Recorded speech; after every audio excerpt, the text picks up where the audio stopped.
thinking about selling your home, let's see which renovations are worth doing. For your home to do well in this market, it's important to make it attractive to more buyers, not just a few buyers. To do this, do you know which areas to focus on? A real estate professional can really help you determine which areas are crucial and which ones to leave for the new owner. Here are the top things that you can do to get your home list ready.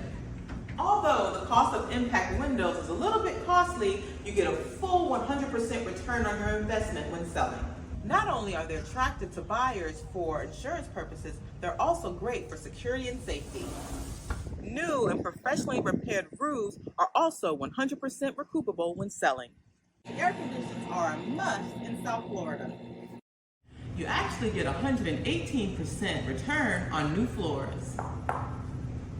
The best renovations worth doing is renovating your kitchens and your baths. You get 150% of return on your investment when you sell.